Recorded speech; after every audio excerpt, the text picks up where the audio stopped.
Hey there guys, and welcome back to another reaction video. Just to let you guys know, the video I uploaded yesterday was pretty much... I couldn't record anything because I had a massive headache the entire day. And yeah, making recording impossible. Anyway, now that that glitch is out of my system, today we'll be reacting to SCP-582, a bundle of stories. Anyway, let's press play and see what's gonna happen, shall we? Viewer discretion is advised. The muck had completely covered the man's form and extended 2 additional limbs as it crashed forward. Why does that look like Slenderman, though? Deafening. He watched as the creature bashed his men and enveloped their corpses with its filthy slime. Hello everybody, I'm TheRubber. Today we bring you SCP Foundation Heater Class Object SCP-582. SCP-582, also known as a bundle of stories, is an adaptive, self-propagating meme. Its primary ability is passive reality modification. Any fictional account SCP written about 582 will become a factual record of a manifestation of the entity, in which 582 will carry out all actions attributed to it in the narrative. These manifestations can take place at any time and place when specified. So if you write if no in it specific that location or time is given, the it attacks God or kills God, it'll actually go and kill God. The narrative's criteria. 582's actual abilities within narrative are generally nebulous and lacking in detail. The most common format of a story involves the aftermath of its manifestation, or a short-lived encounter, rather than an explanation or justification of the events. What is known is that 582 regularly appears capable of appearing or disappearing at any place or time, and that no method of terminating or otherwise harming 582 within any narrative has been successful. 582's portrayal as a godlike entity has led to a collection of commonly featured avatars. Its actual form, if extant, has yet to be featured in any narrative. Here's a list of notable manifestations of 582. Manifestation Alpha. This is the most common instance of 582. A monk. Alpha is a humanoid creature standing approximately 2 meters tall and wearing thickly layered robes, often compared to burlap. The figure is hooded and no face is visible underneath. Common additional details include carrying sacks or bundles of unknown contents, in addition to the appearance of heavy bleeding. Manifestation Alpha is the least dangerous of its manifestations, with death occurring in only 23% of instances. Manifestation Beta, a hexapodal entity appearing to be made out of molten tar. Manifestation Beta will attempt to attack any nearby humans unprotected by certain preventative measures. Manifestation Beta has appeared at the same time as Manifestation Alpha on 5 occasions, seemingly using Manifestation Alpha as a host or disguise. Manifestation Gamma appears as a 100-meter wide plant-like entity, giving off an intense white light and substantial radiation. The strength of the radiation is unmeasured, but it is enough to be fatal to humans within 6 to 10 hours. Manifestation Gamma does not appear to take notice of any outside stimuli, and on one occasion has been observed growing out of or feeding off of Manifestation Beta. Manifestation Delta. Neat. This is the manifestation in containment within the Foundation. Delta appears as a poorly defined humanoid shadow. Due to the nature of its containment narrative, Manifestation Delta is incapable of exiting its containment module or interacting with personnel. Manifestation Zeta exists within more than 3 dimensions, making it impossible to properly perceive by humans. Manifestation Zeta has only been encountered once in 2010, resulting in 358 deaths and a localized restructuring event.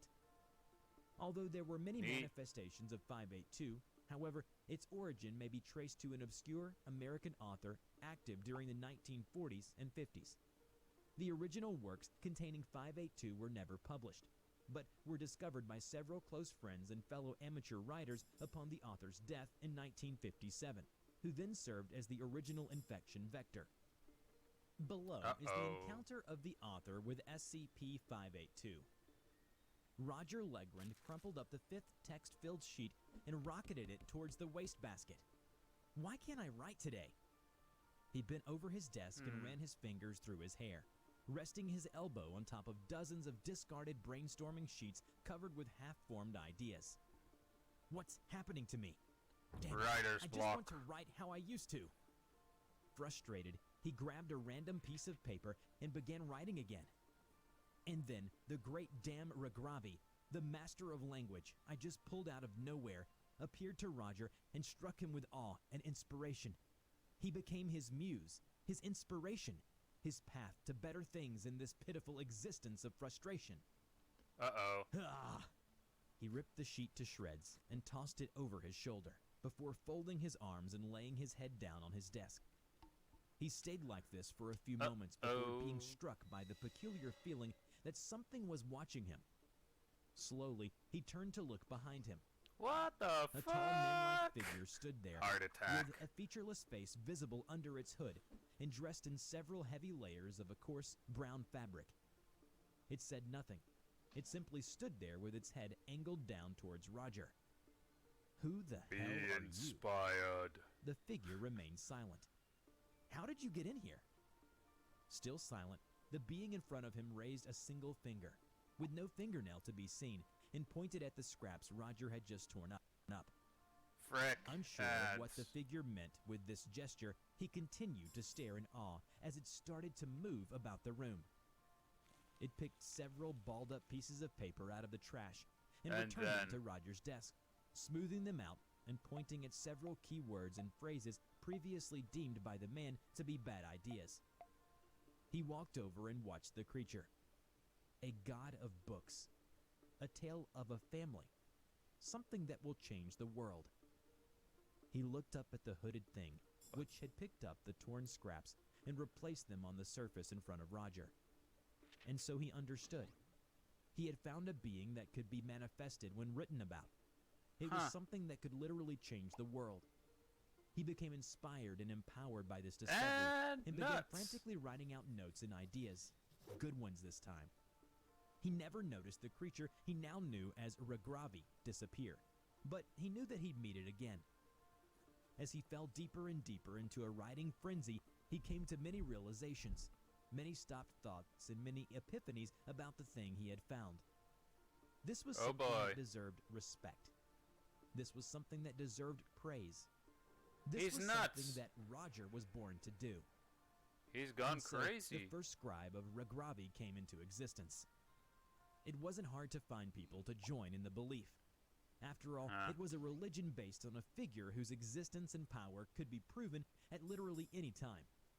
First came Roger's close friends, then their friends, until they numbered about 50 people. Uh-oh.